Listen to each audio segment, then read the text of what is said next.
la souveraineté, ça se gagne, ça se conquiert. Lorsque les gens arment des troupes de malfrats, des terroristes dans votre pays, ça a été prouvé et ça a été documenté même. Vous regardez ce qui se passe au Niger et tout ça, c'est pourquoi on les a chassés tous. Parce qu'en fait, c'est eux, depuis que, en fait, documenté ou pas, on sait quand même depuis la mort de Kadhafi, depuis la destruction de la Libye, c'est toute cette vague est descendue au Cameroun. Donc ne croyez pas que, bon, là on va accuser Paul Biya, il a laissé le pays à l'abandon. Ça c'est vrai. Mais il y a un problème fondamental.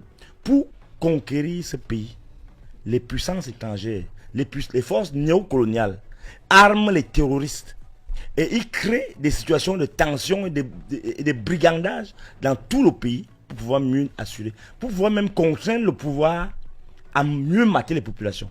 Nous sommes tenus en tenaille entre des forces exogènes qui nous envahissent et qui donnent tous ces moyens. C'est vrai qu'il y a des Camerounais dedans qui font n'importe quoi. Qu'est-ce qu'on peut dire encore au Cameroun? C'est une situation de délabrement, de désagrégation généralisée de l'État. C'est un État impuissant finalement et qui montre clairement que c'est un gouvernement qui montre que voilà, il n'est plus à la hauteur d'assurer la sécurité de ses concitoyens. Moi je suis très peiné parce que j'ai appris que il y a 5 enfants d'une même famille qui ont été enlevés. Et cette maman qui voilà, s'est dénudée devant une agence, c'est quand même des choses absolument incroyables. Mais vous savez, je suis dans la cité, la capitale économique depuis, on va dire, 2 jours. Et j'ai eu l'occasion de circuler, de sillonner un tout petit peu avec beaucoup de peine évidemment les rues de Douala. Mais je suis absolument scandalisé. Je suis profondément outré par ce que je vois. Vous avez fait un tour à la pénétrante ouest de Douala? Mais de ce côté, alors la pénétrante ouest, je la connais bien parce que je l'ai pratiquée il y a moins de 2 mois, lorsque je me rendais du côté de Mbanga, oui. Pour le mariage d'un de mes neveux. Je peux vous assurer que ce que me révélait un de mes beaux-pères encore hier, c'est ce que moi-même j'avais vécu, parce que lui il me dit qu'il a fait 5 heures de temps. Pour rentrer dans la ville de Douala. Juste, j'ai dans l'axe de Bekoko, là. Oui, Bekoko. Voilà. C'est-à-dire que nous, on avait vécu ça. On n'a peut-être pas fait 5 heures, mais c'était pas loin de 3 heures de temps. Alors même qu'on était dans un véhicule privé, on s'était organisé pour essayer de passer à un moment où il y a moins de véhicules. Donc, c'est une situation vraiment dans laquelle je me dis, mais comment ces populations de Douala font pour vivre dans un environnement comme ça? Comment fait-on pour vivre? C'est différent à Yaoundé? Yaoundé, c'est pas très reluisant non plus, mais c'est pas aussi grave qu'à Douala quand même. Il faut bien le dire. Je crois que la situation à Yaoundé et dans beaucoup d'autres villes du Cameroun n'est pas très bonne. Les infrastructures routières sont catastrophiques. De Ngaoundéré à Kousseri, c'est une catastrophe absolue. Et donc, vous ne pouvez pas avoir un pays qui vit essentiellement des revenus qui sont générés par la capitale économique qui s'appelle Douala. Parce que quand Douala est bloqué, paralysé à ce point, c'est tout le Cameroun qui est en peine. Donc la vie économique du pays tout entière est effectivement en grande difficulté. Donc vraiment, je crois que ce qui s'est passé dans le Grand Nord, avec ces enlèvements, qui vont évidemment, qui vont connaître une plus grande recrudescence, ça c'est clair. Et ce qui se passe dans la plupart de nos cités est quelque chose qui moi me préoccupe beaucoup et que j'avais déjà évidemment beaucoup exposé dans mon dernier ouvrage qui s'appelle Le miracle camerounais, où je montre clairement que on ne peut pas rien faire dans un pays qui n'a pas d'infrastructure. Les infrastructures de notre pays sont complètement par terre, comme on dit au quartier. Et j'ai le sentiment d'ailleurs que le relèvement des infrastructures est quelque chose, Marie-Flore Amassana, que ce pouvoir ne peut plus réaliser. En fait, nous sommes en présence d'un pouvoir qui a montré qu'il est inapte. Il est ontologiquement inapte à produire le progrès, le développement. Il n'a pas l'ingénierie politique nécessaire pour relever ce pays du point de vue des infrastructures publiques, les routes, etc. Ils ont donné tout ce qu'ils avaient et j'ai peur que les jours à venir ne soient plus sombres. Docteur Fridolin, vous avez écrit sur les traumatismes des populations du Cameroun en général, et particulièrement du Nord. Comment ces attaques répétées façonnent-elles le quotidien et même la psychologie collective dans cette région ou dans cette partie du Cameroun? Allez Fleur, je suis vraiment triste. C'est triste et bon, on dit vraiment courage et beaucoup de soutien moral, soutien sentimental par rapport à aux familles qui sont si traumatisées, parce que c'est des traumatismes qui ne quittent plus. Hein. Parce que même les enfants, quand advenant même qu'on les récupère, parfois c'est des loques humaines. Donc je dis vraiment courage à la famille. Vous savez, le Cameroun est défiguré. Le Cameroun est défiguré à l'image de son président et son projet de renouveau. Tout ça c'est défiguré, en fait tout ça c'est balafré. Donc rien ne nous surprend. Je dois quand même avouer que le phénomène de coupure de route et d'enlèvement a connu pendant les dernières années un petit répit. Et je pense que les forces de maintien de l'ordre, surtout le BI, ils avaient fait un travail extraordinaire d'élimination même de ces gens. Et c'est le moment de leur tirer le chapeau et de leur dire le travail n'est pas fini. Il faut les éliminer complètement. Oublier les histoires de gloire de l'homme et autres. Mais est-ce qu'on va... On doit les arrêter. Ces personnes peuvent être arrêtées. Et donc on les arrêter et on les fait disparaître. Non, pas forcément. Parce qu'en fait, écoutez, vous savez les dégâts qu'ils font, ces gens-là. Mais être interpellé déjà, c'est non, interpellé, on va pas aller au-delà justement pour demander ce qui va à l'encontre des droits de l'homme. On sait que le Cameroun ont été formés pour les neutraliser sans toutefois... Bon, je vais dire que respecter les droits de l'homme, mais dans les cimetières. Non, peut-être pas. Bon, parce qu'en fait, vous parlez des droits de l'homme lorsque le pays... Le Cameroun a quand même pratiqué plusieurs accords. Non seulement... laissez les choses de blanc là. Le pays, nous sommes dans une situation... Juste que nous sommes sur une antenne, docteur Fridolin, et on ne peut pas se permettre justement de laisser passer ce genre de...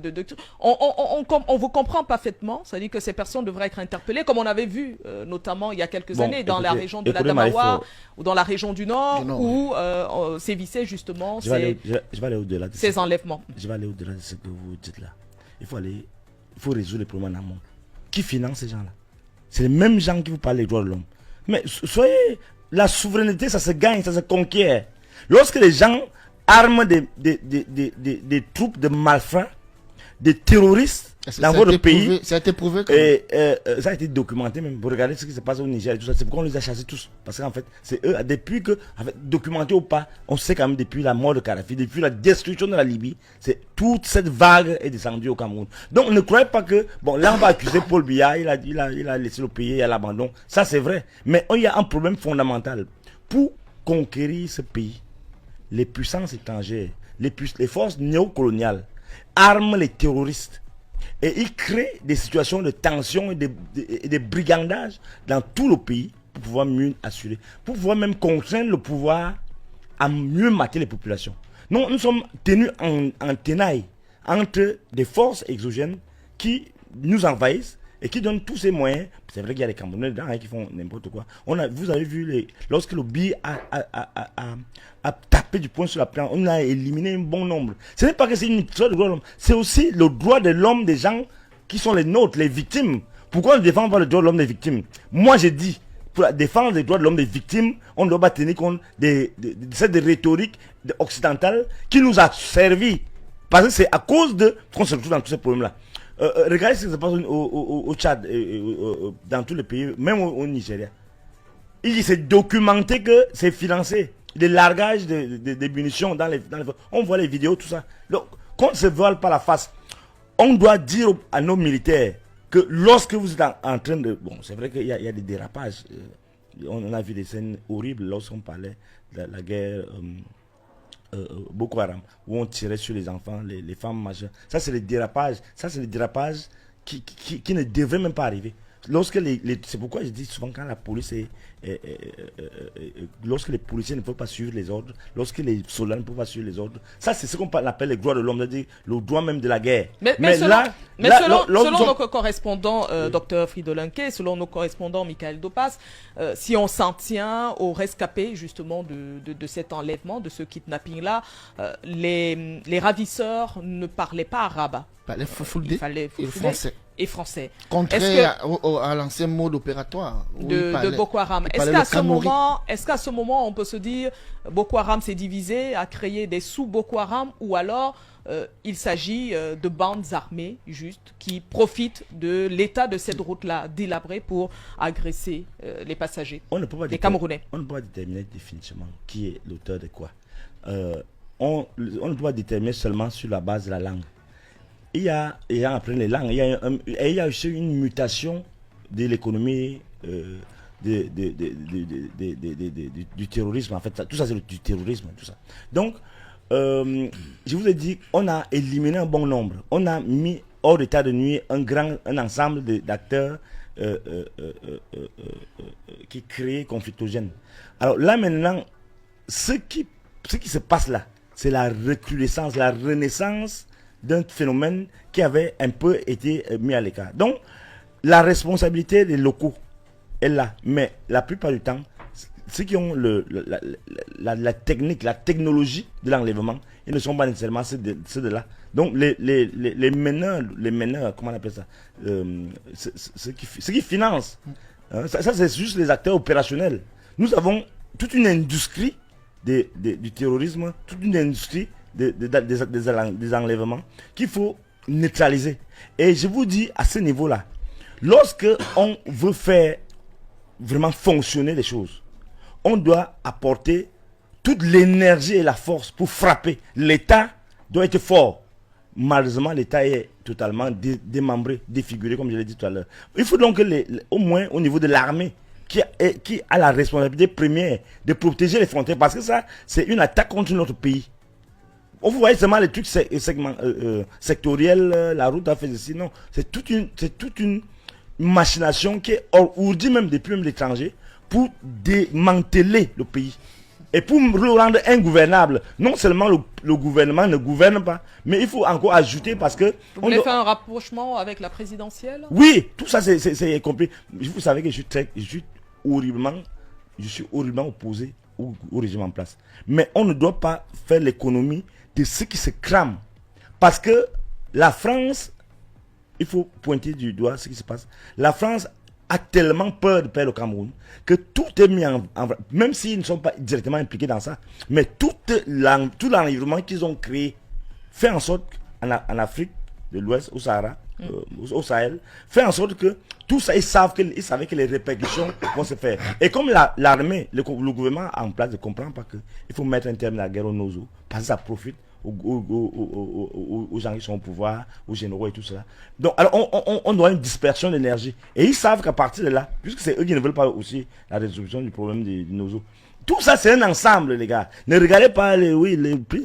C'est terrible ce qui se passe, mais on n'a pas le choix. Il faut seulement dire à l'armée d'agir dur et de ne pas de mettre un peu sous le témoin cette histoire de droits de l'homme. D'ailleurs, le gouvernement, non. Sinon, une source que nous avons pu avoir de ce côté, professeur Olivier Billet, évoque une enquête qui est en cours.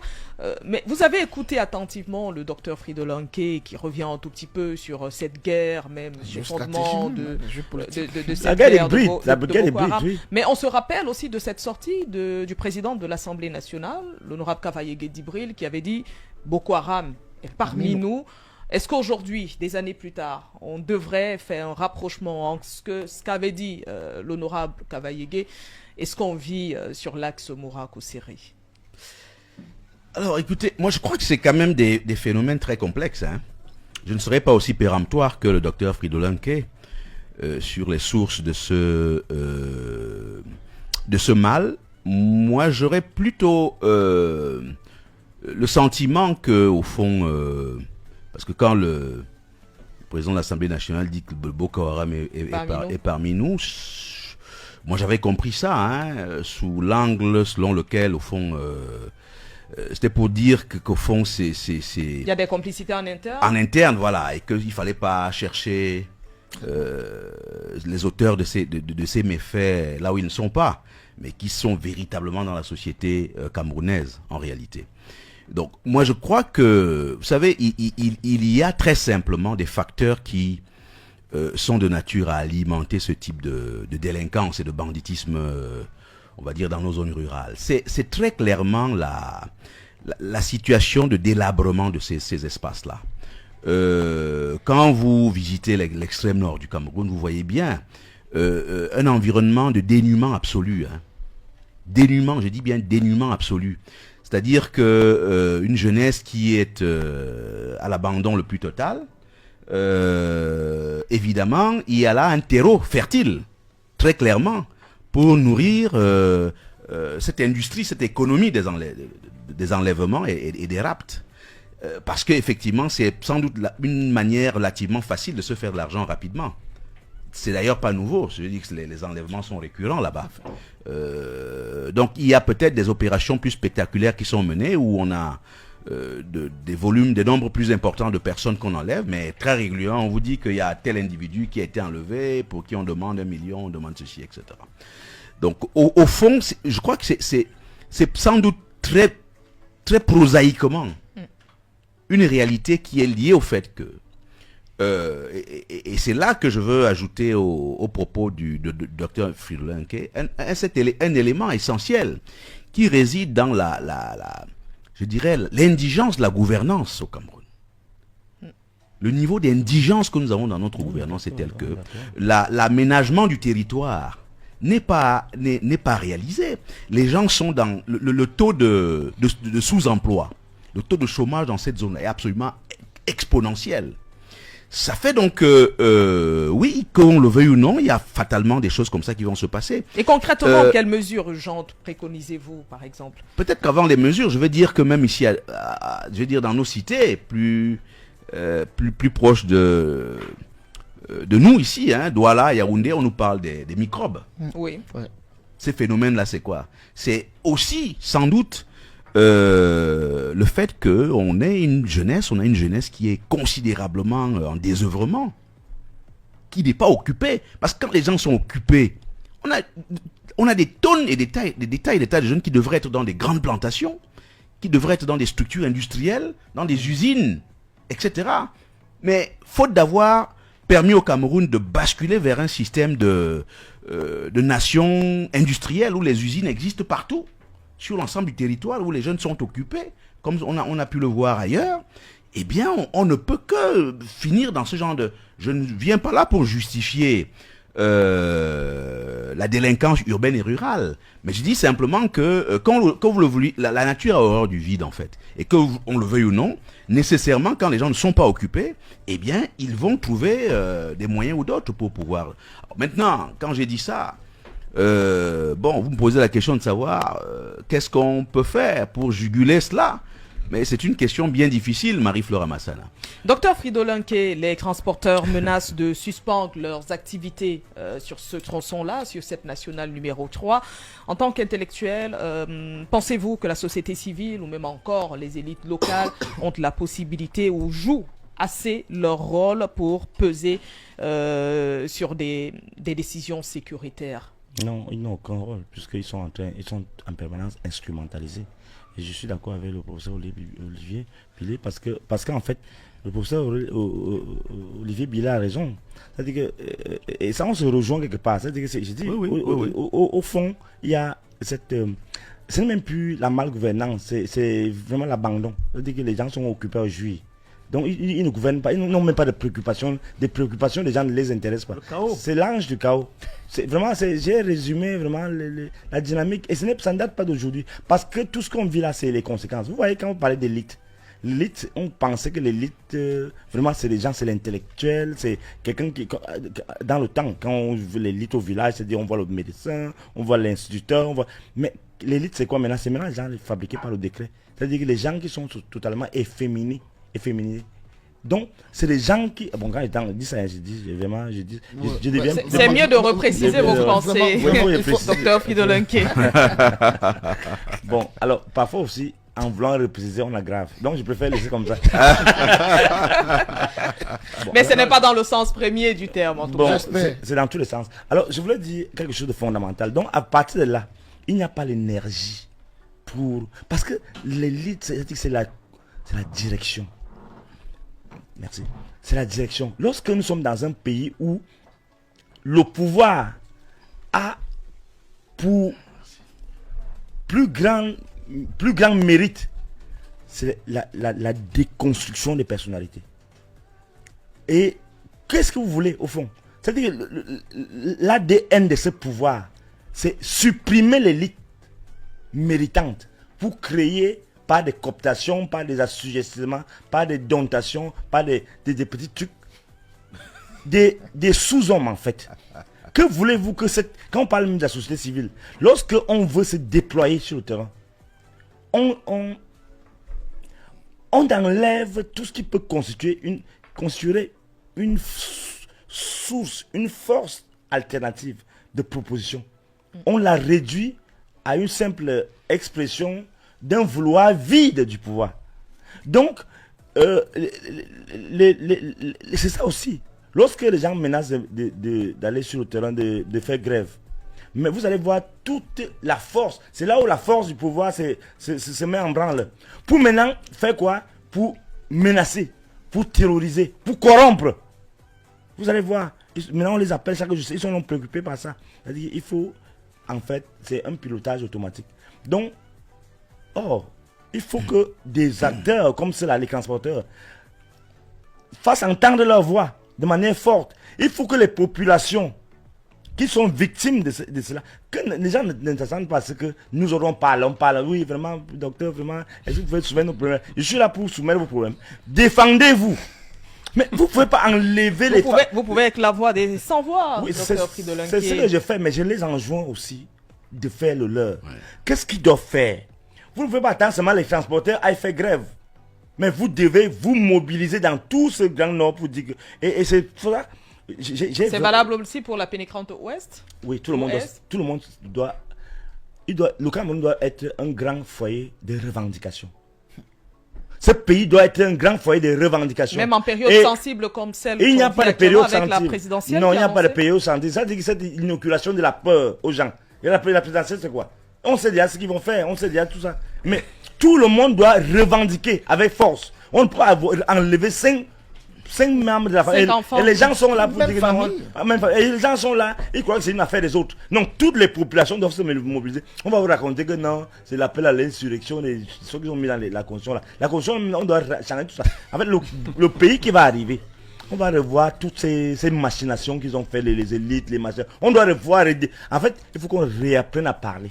Nous reparlerons justement de la présidentielle. Inévitablement. Il a dit il faut réapprendre à parler. Olivier Billet, qui reparle. Enfin, on lira bien sûr sa sortie. Projet de l'ATP, l'Alliance pour la transition politique, avait rencontré un grand intérêt au sein de l'opinion. Puis, plus rien, silence radio pratiquement.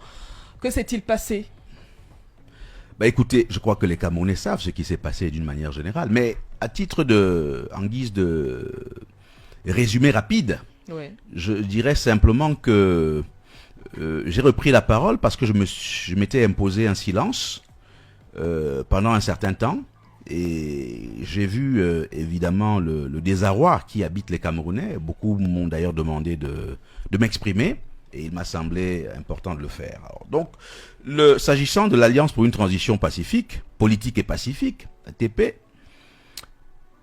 Marie-Flore Amassana, le projet initié en janvier 2024, qui avait agrégé déjà près d'une vingtaine d'organisations politiques et de la société civile, est un projet qui avait été pensé avec l'idée que nous puissions présenter aux Camerounais, du nord au sud, de l'est à l'ouest, comment on va dire ça, un projet et un candidat unique en mesure de pouvoir, je dirais, mobiliser une certaine légitimité populaire, une grande légitimité populaire, parce que et sur tous les plans, l'enjeu ici était de bien comprendre, tirer leçon des échecs antérieurs. C'est bien la raison pour laquelle j'avais estimé qu'il fallait commencer cette affaire un peu tôt.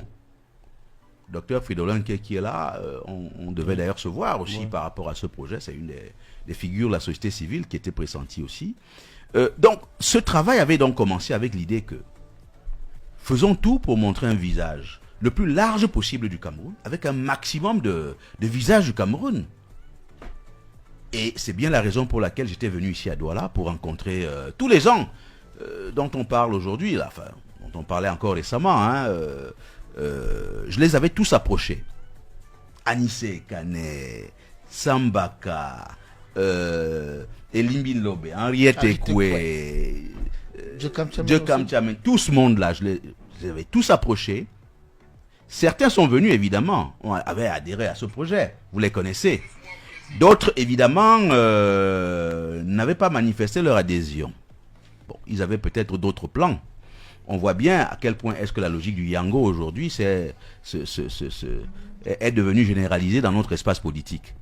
Il faut bien dire que quand moi j'analyse avec la distance, je réalise qu'en fait il y a des acteurs politiques qui étaient dans le projet de yangoiser leur investiture. Maintenant que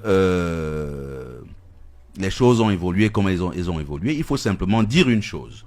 C'est que l'ATP, véritablement, si vous voulez, les leçons que je tire de cette expérience, c'est simplement qu'au fond, et comme le disait quelqu'un ici tout à l'heure, nous sommes malheureux de ne pas avoir au Cameroun des hommes de principe.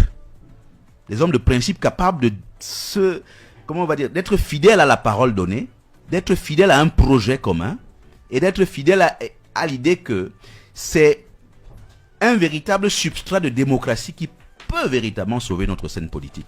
Parce que nous avons proposé, par exemple, l'idée d'une primaire ouverte et digitale. Oui.